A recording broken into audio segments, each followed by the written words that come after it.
I'm really, really, really pleased to be speaking tonight to Professor Mohammad Marandi, who describes himself as a professor at Tehran University. But I would also say, if you don't already follow him, you should, for really some of the most insightful regional analysis that's out there. And start to read his articles at Al Mayadeen English, the new English version of Al Mayadeen that has just been launched. And I would also recommend that people follow The Cradle, another media outlet which has been launched by journalist Shamin Nawani, who was instrumental in pushing back against the Western narratives that were manufacturing consent for the regime change war in Syria from 2011 onwards. Mohammed, thank you so much for coming on tonight to talk to me. Thank you very much for having me. I was just reading your latest article entitled "The Flight from Kabul and the Legacy of General Soleimani," because there were quite a few points in there that I was surprised by. And I'd really like to get that insight from you into what you actually wrote, and especially for listeners to understand how Iran, to a large extent, appears to have predicted the events that we're seeing sort of rolling out right now. First of all, you said that Iran has strong reason to believe that the sudden withdrawal of Western forces is designed to create instability and chaos in Afghanistan. Can you just expand on that a little bit? Yes, the Iranians have been saying that the best way to create a vacuum in Afghanistan that would lead to civil war would be for the Americans to pull out the way they did. They pulled the rug out from under the Afghan army and the government by leaving suddenly in Bagram Air Base. They left even without notifying the commander, the Afghan commander there. And they withdrew their advisors and contractors who were the people who kept the Air Force running. So when they left Afghanistan without an Air Force, basically. And they demoralized the population. They could have done it, they could have done their withdrawal in a very different way, in a more orderly fashion, rather than demoralize the army and destroy the armed forces' capability of providing air cover. So Iranian intelligence, Iranian government, the Iranian military, they believe that, and I think they have their own intelligence as well. They believe that the Americans thought that since they can't keep Afghanistan, then no one should be able to have it.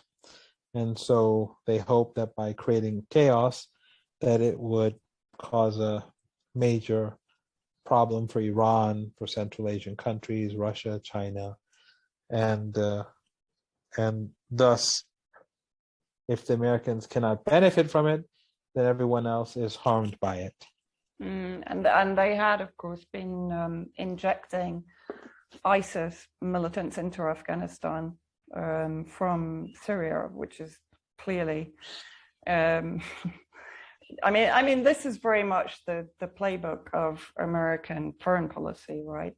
You know, if they can't achieve what they want militarily or through intelligence intervention or through interference in state affairs, then of course what they usually want to do is to effectively destroy the country that was their target in one way or another, whether it's through economic sanctions, whether it's through, as you say, the withdrawal of troops or the reduction of a nation state to a failed state like Libya, for example. And here in Afghanistan, we're seeing them almost what appears to be deliberately creating the environment for, as you said, civil war, injecting, supporting the Mujahideen, of course, previously, but also now bringing in the ISIS fighters from Syria. But you mentioned that when the Taliban was defeated originally in 2001, you mentioned that Iranian allies took key positions in the Afghanistan government. What has happened to those allies now? Well, the Iranians asked them not to fight the Taliban for the time being, because the Iranians don't want a civil war. They don't want chaos. They don't want this vacuum to lead towards misery for the country. So the Iranians have been speaking with the Taliban as well as its allies, the Tajiks, the Hazaras, the Shia, the Uzbeks, all of them are allies of Iran. And also Iran has allies among the Pashtun. And the Taliban itself is very fragmented. So the faction in the Taliban, which is now the dominant faction, they've been in dialogue with Iran for 20 years now, and they've changed. Some of the people have died, some of the people have been removed, some of the people were killed, and the Taliban that's now in power, as I said, it's a fragmented organization, it's a fragmented group, but the dominant group, the leadership, they made a number of commitments to Iran over the past few years. And so far, they've kept those commitments until now. We don't know what they're going to do now that they've gained power, because they could break their promises. What were those commitments? They promised to keep the border between Iran and Afghanistan and Pakistan quiet. They've done that. They killed those ISIS affiliated groups that were funded by the Americans and the Saudis in Pakistan and close to the Afghanistan-Iran border. They attacked them, they destroyed them. The border has been quiet for a few years now between Iran and Pakistan and Iran and Afghanistan. They promised not to kill the minorities and other sects. And of course, the Taliban itself is not a majority. The Pashtun, they are also a minority. There is no majority in Afghanistan, but they promised that. They promised not to strike a deal with Americans so that Americans can stay in the country. They've stuck with that.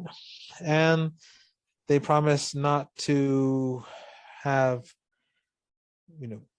brother kill brother, that sort of thing, and civil war or civil conflict. And so far we're seeing that, but the Iranians, they don't know what they're going to do in the future, because the Taliban has a very dark past.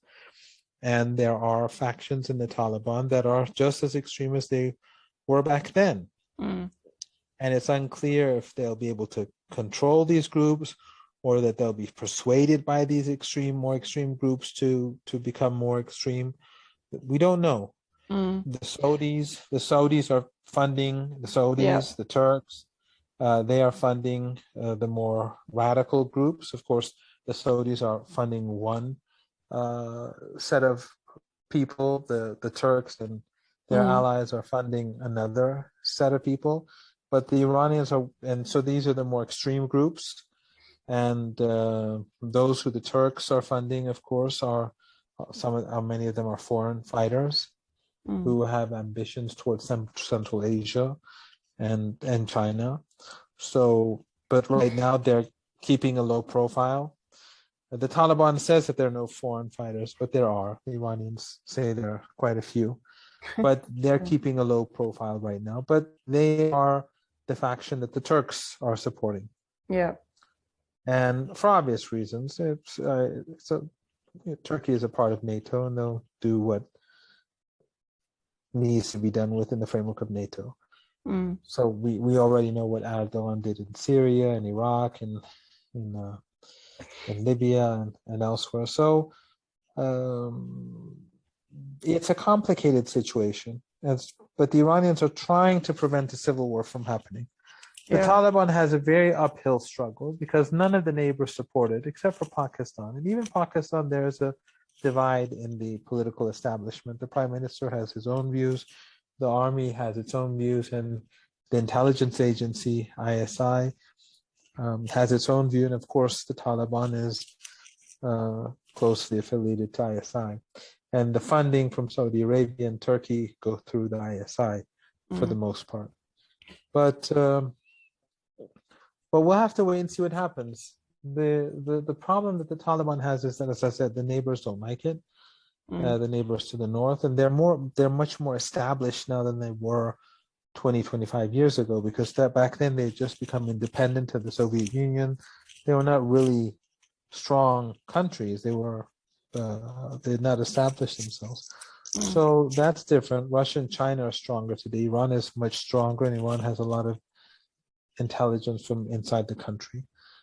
And but also the Taliban has a major problem right now, and that is the economy, because it's been sanctioned.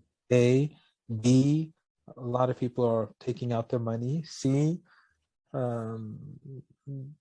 the American occupation, which has ended, which is a fantastic thing, that for Iran, that's the number one issue.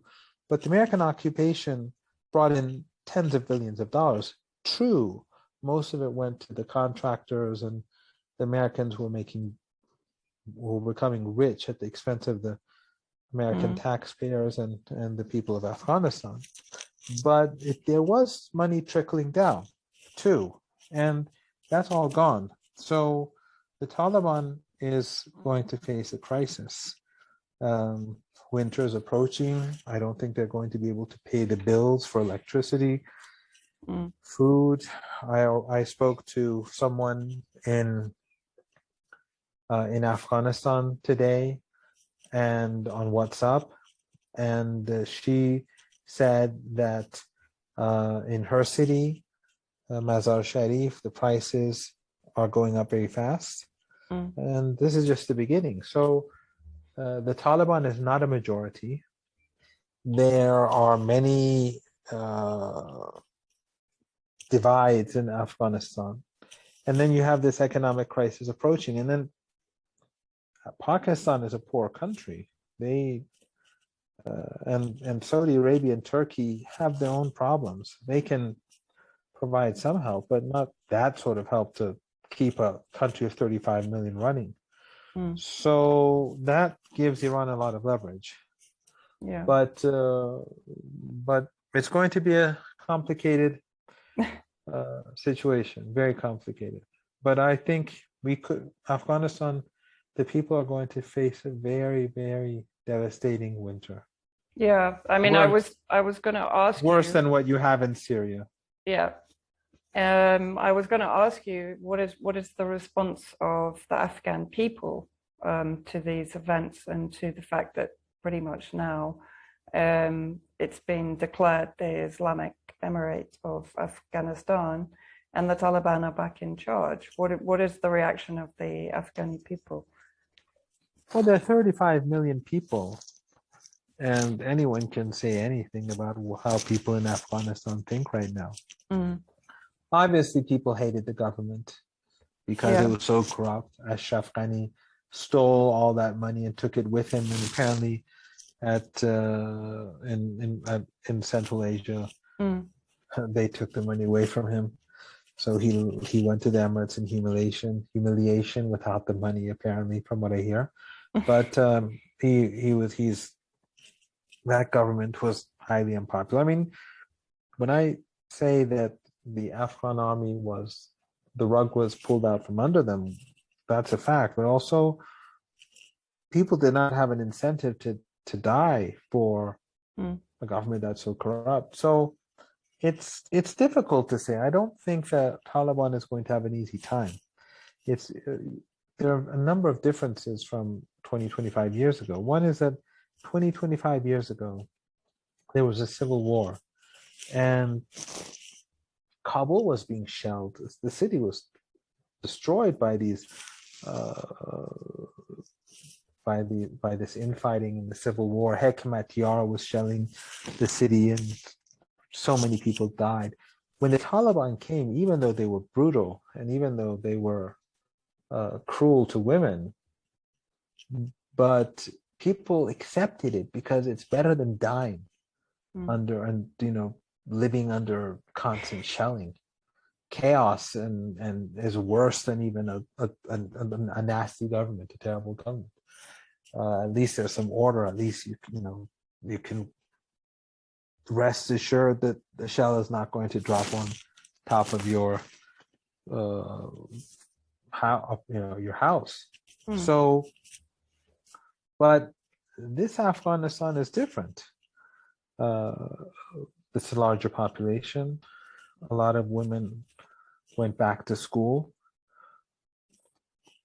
Some women have gone to university, some work.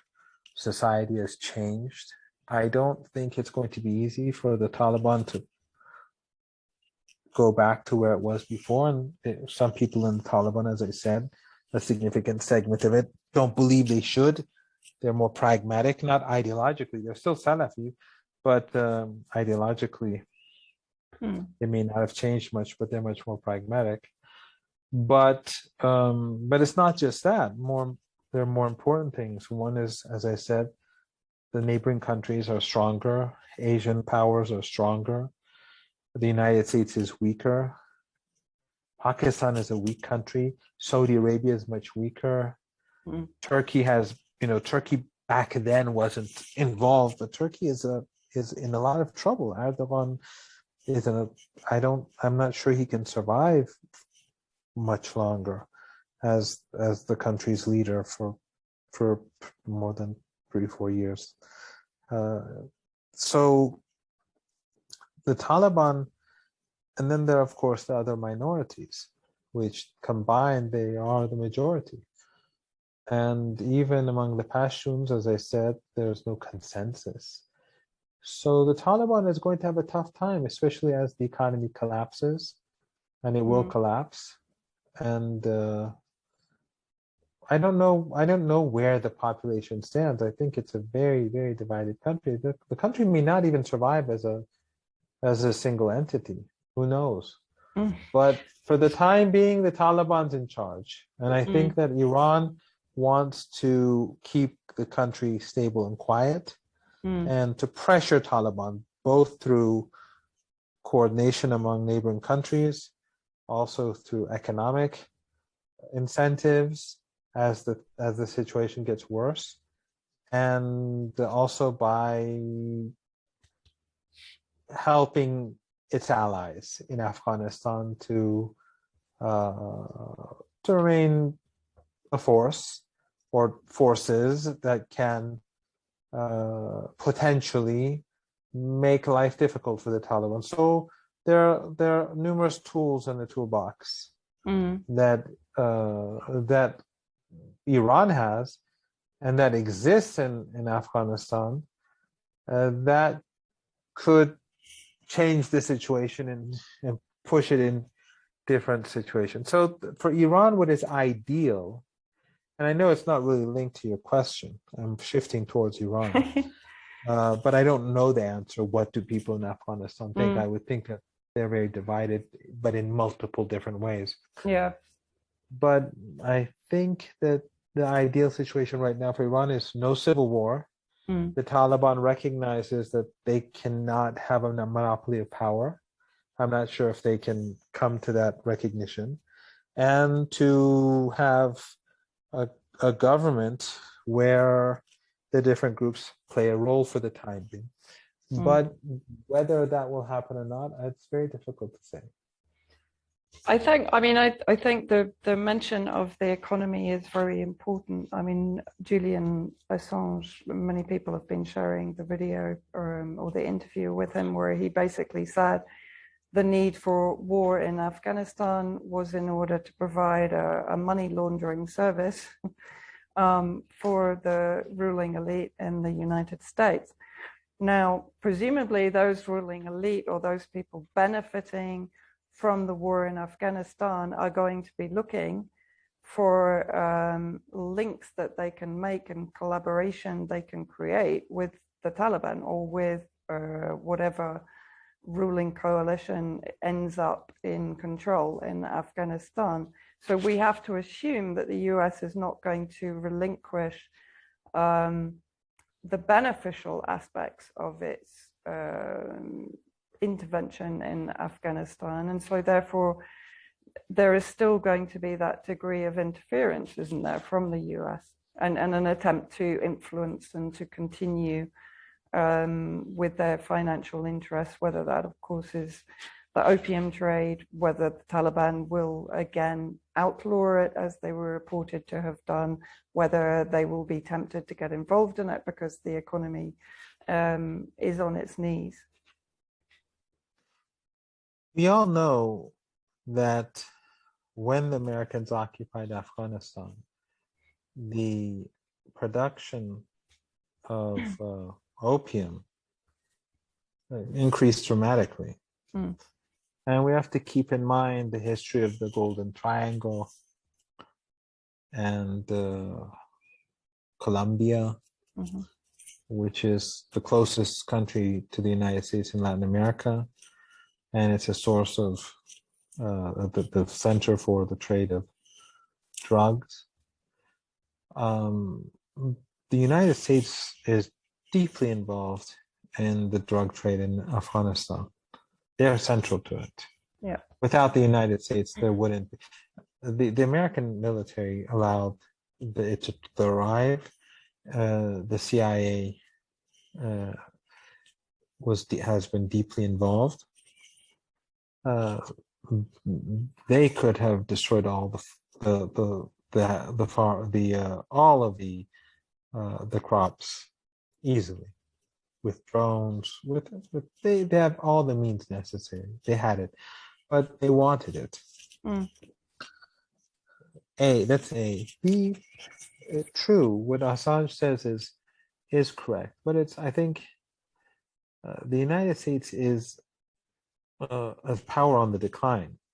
Mm. And its defeat in Afghanistan sends sending a message across the world. And I don't think it's going to be easy for the United States to get into another war, because I don't think the public will accept it, no matter what the media does. The Americans will continue to try to manipulate the situation in Afghanistan. They've been there for 40-some years. They've been funding people even before they were funding extremists, even before the Soviets actually entered Afghanistan. That was Brzezinski's project under Jimmy Carter. But so they have large number. You have no doubt that the Americans have people in Afghanistan. It's not just the people who are trying to leave right now at Kabul International Airport, but they have their own people across the country. They've been funding people for decades. But the Asia has changed. Iran has changed.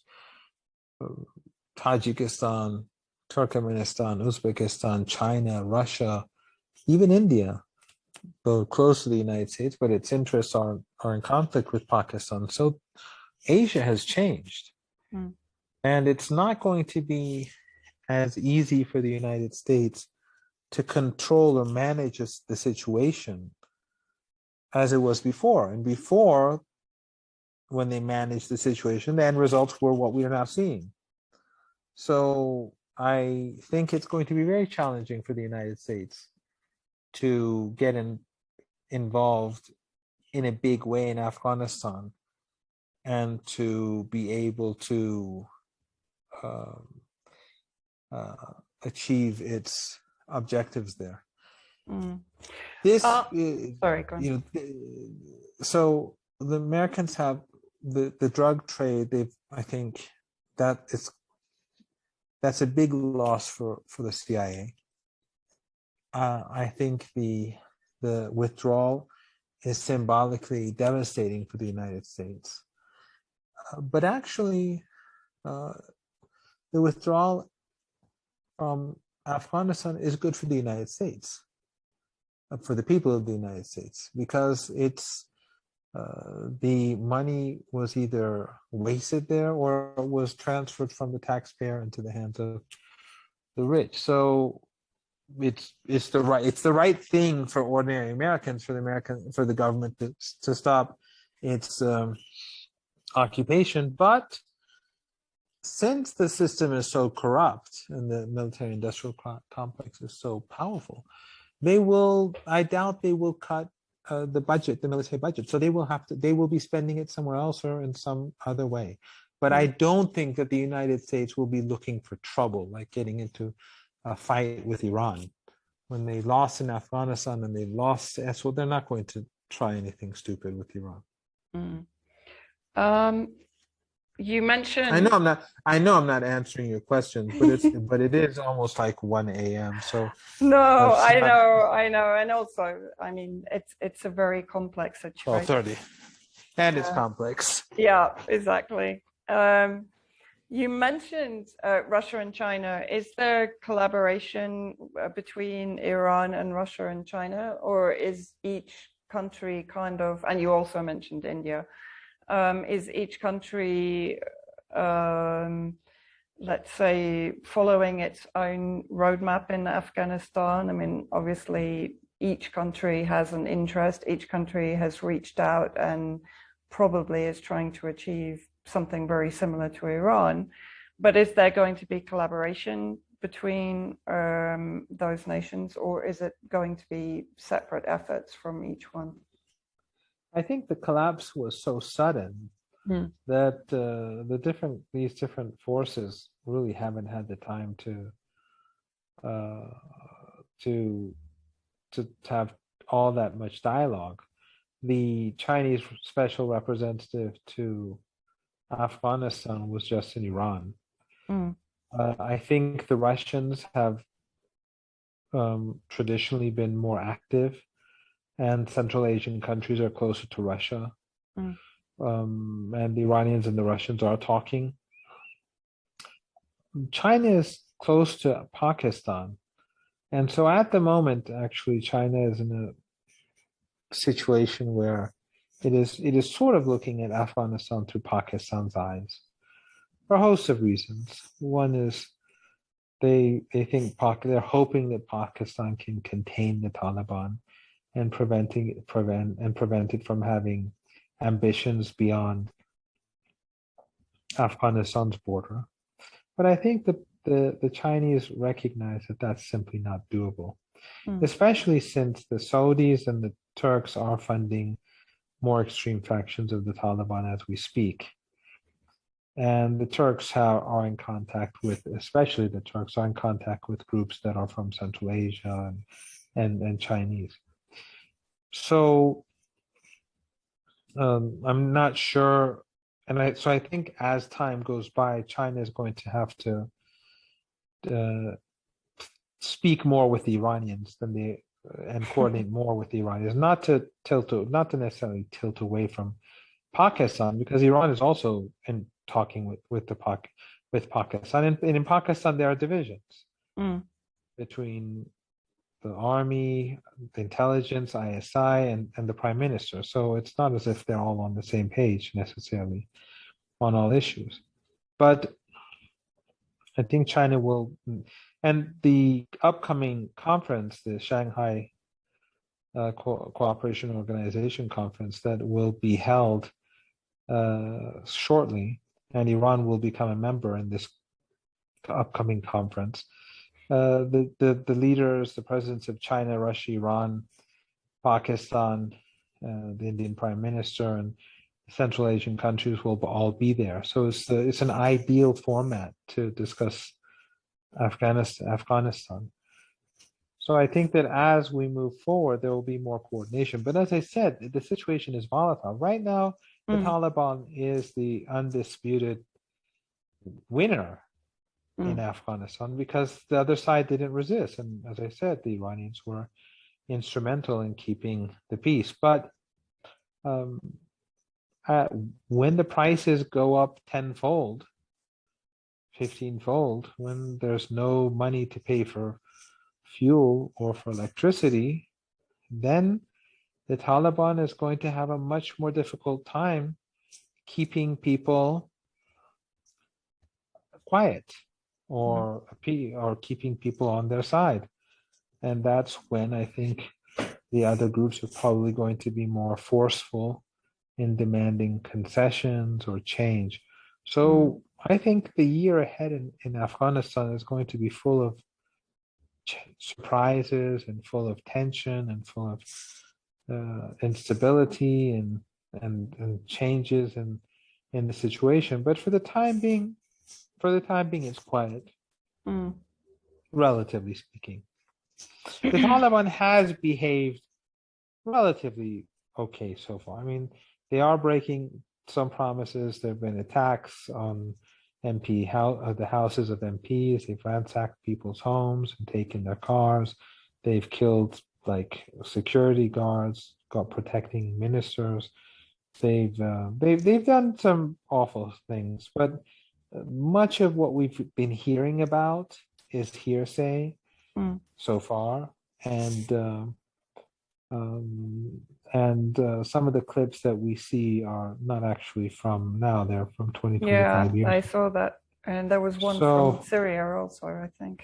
Yeah. So far the Taliban is being smart. As I said, the Taliban itself has different factions, and we'll have to see. The Saudis and the Turks are keen on pushing the Taliban towards extremism, but they're not pushing the same groups. They have their own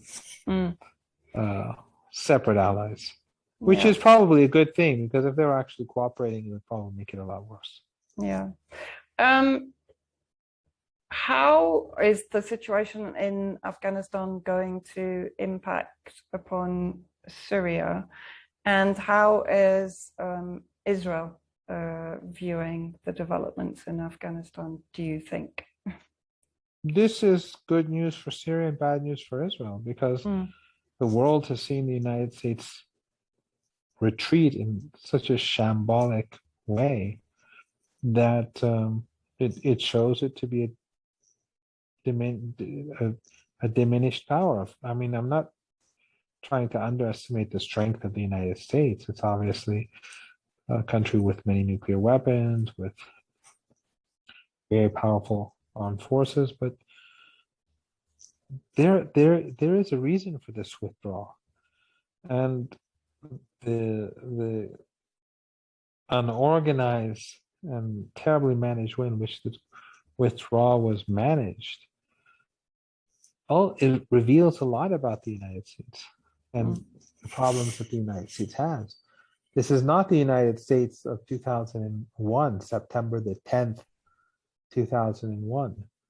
This is a very different United States, both at home and abroad. So this is not good for Israel. This is good for Syria, because I don't think the Americans have the intention of leaving Syria, Iraq, but it does show that this occupation can't last forever. And what the resistance has to do is to make sure the price is high for the Americans, so that ultimately at some point they recognize they have to leave. So it's very bad news for Israel. The Israelis have been hit with bad news for quite a while now. The war in Gaza, the many issues. I mean, just the recent declaration by Seyed Hassan Nasrallah that oil will be coming to Lebanon. This is going to pose a major problem for Israel, because if they allow the tanker to pass through, that means Hezbollah has forced its will upon the Israelis. Of course, the Israelis have no right to attack tankers, but they do, and Western countries will let them do whatever they want, as usual. But if they do hit a tanker, then I'm sure Hezbollah will strike back inside Israel. So it's a bad situation for them. Gaza didn't go well at all, both because they couldn't win and because global public opinion turned against Israel. The situation for Israel in general is not good. I think it's all downhill for Israel. Obviously, immediately after Nasrallah's speech, where he did actually warn that there would be retaliation if the Iranian tankers were attacked, as of course they have done with Iranian tankers coming into Syria to relieve the situation here. And almost immediately, well, the night after, Israel attacked Syria from Lebanese airspace. I think it was 24 missiles were fired, 22 were brought down, 2 landed in Qatar, killing, I think it was 4 civilians, including 1 child. So there is a clear intimation there that under pressure, Israel is going to respond with aggression against Syria under the usual pretext, of course, that it's defending itself against Iranian proxies inside Syria. Is this going to continue, or do you think, I mean, how is this going to develop? Because clearly the resistance is not going to back down. As you said, the situation in Afghanistan heralds bad news for Israel. So how is Israel, under an even more belligerent leadership even than Netanyahu, is it going to continue pushing the boundaries? Israel hasn't been pushing the boundaries for a long time now. The attacks on Syria are very exaggerated. Netanyahu would say he's hit Hezbollah and Iran hundreds of times, but that's for propaganda. That's basically to show him as strong. He doesn't kill anyone. If there's a single Iranian killed in Syria, everyone would know, because it would be all over within minutes. When an Iranian is killed, his picture is online. It's in different groups, media groups, family, friends. They all find out very quickly. There are no names. So in Israel, so just in this attack, when they killed 4 civilians, this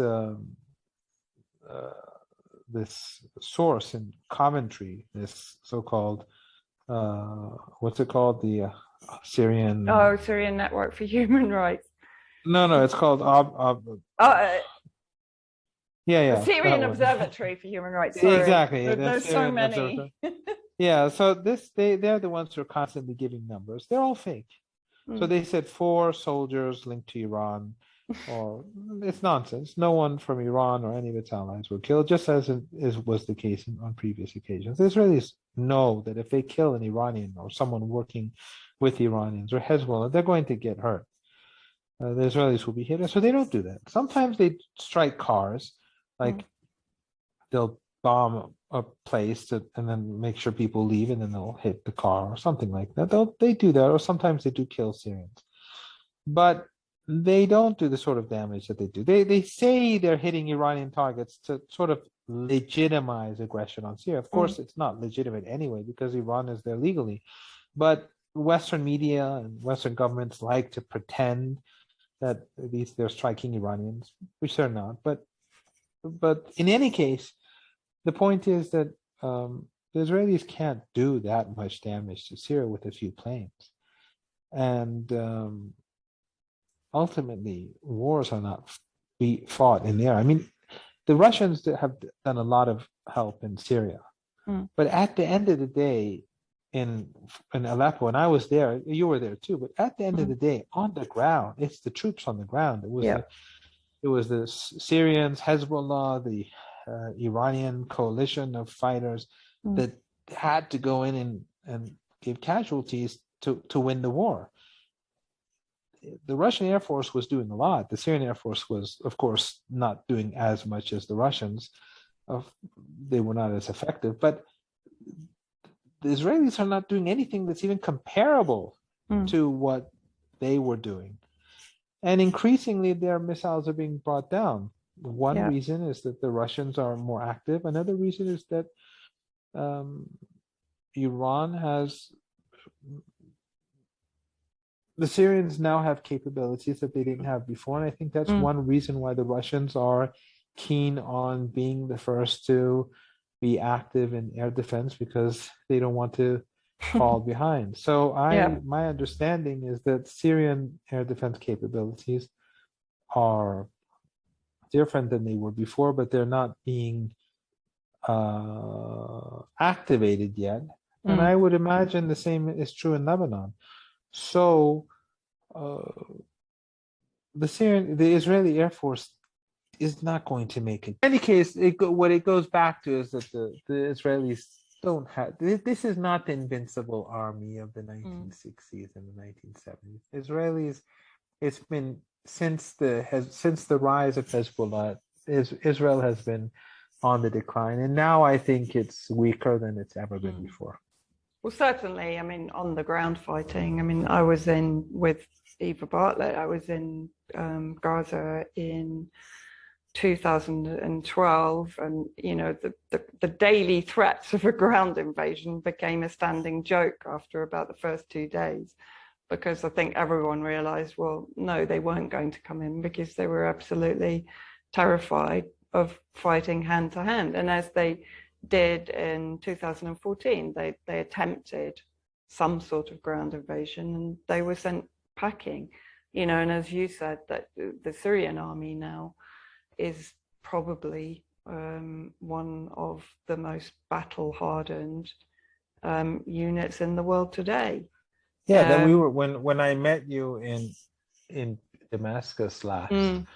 That we would, if you recall, we were discussing this. That the Syrian army was. I don't want to diminish it. It wasn't. If the Israelis had invaded Syria a decade ago, I think they could have taken Damascus. But Syria today, even though it's been through hell, but Syrians are tough people now. Yeah. You live with them, and I visit them. This is, you know, with all the difficulties and the pain and the suffering that they've been going through, and God knows what the sanctions, the American and the European inhumane and barbaric sanctions do. And it just shows that European regimes and NATO regimes in the United States, these are the most evil regimes on this planet. How they target civilians in country after country. But the Syrian people are tough people now. And even though on paper, Syria is in a much worse state than it was in 2010 or 11. But if there was an Israeli attack on Syria, I think it would be a big quagmire for the Israelis very quick. It would quickly turn into a quagmire, because Syrians are not, they're much stronger, they're much tougher than they were then, even though life is much more difficult. And also, you know, I mean, I think the commitment of Syria's allies has been unwavering through the 10 years, and in particular Definitely, absolutely. So, you know, Israel knows that if it were to seriously launch any kind of major attack against Syria, it would be met with proportionate force. If not disproportionate. From the resistance, you know, not only from Syria. So I mean, I agree with you. I think Israel now is in a very precarious position. It's sort of a little bit like the US. I mean, it's sort of constantly trying to flex its military muscle, but it sort of knows that it's wilting, basically. You know, it knows after the Gaza fiasco for Israel, how many Israelis now are leaving Israel because they no longer consider it to be the secure enclave that it had been previously, or that it was being advertised as. And they know that if they can't withstand an attack from the Gazan armed resistance, how on earth will they withstand an attack from an army, effectively, Hezbollah, with Syria, with Iran, with the allies? And of course, it stands to come in direct confrontation with Russia and Syria if it does really consider anything quite so insane as an all-out attack on Syria. And there's the Iraqi Hashid, the popular mobilization. Yes. And also, we have to remember that Israel, the whole population of Israel, I mean, half of it's Palestinians, so they have to spend a lot of energy just crushing the Palestinians. And then there's Gaza, and then there is the fact that the whole population of let's say the Israeli population minus the Palestinians is the size of Damascus. Yeah. So it's not a place where they can simultaneously, they want to wage something on Syria. There's the Lebanese war, there's Gaza, there are the Palestinians in the West Bank and inside Israel. It's not 6.5 million people or 7 million people are not in a position to do all these things at the same time, no matter how much aid the Americans give. Without American aid, Israel would fall in 2 weeks. It's not a powerful country. It's a very weak and it's very much in need of outside support. It's without outside support, it just simply cannot last. But it's not very powerful. And it's not capable of dealing with multiple crises simultaneously. So while they rant and they rave, the prime ministers of Israel, they know that the forces that stand against it today cannot be compared with anything that existed before. And at the forefront is Hezbollah, because Hezbollah is extremely competent, extremely dedicated, extremely smart, and they've been building their defenses in the south of Lebanon for decades. The tunnels that Gaza has is like a village compared to a city for Hezbollah. So the Israelis know the situation has changed. Mohammed, I know it's seriously late there. It's now 1:30. No, it's not that late. No, it is. It's It is. Yeah. Because it's just about midnight here. So I'm going to let you go, as much as I would love to keep talking to you, because it's always fascinating, and I always learn so much from you. So you're very kind. Thank you so much for coming on, and I hope we can do it again sometime. Yeah, hopefully. All right. Thank you so much, and thank you for having me. Rest. Thank you. And if the recorder is off, I'll hold on, I'll turn it off.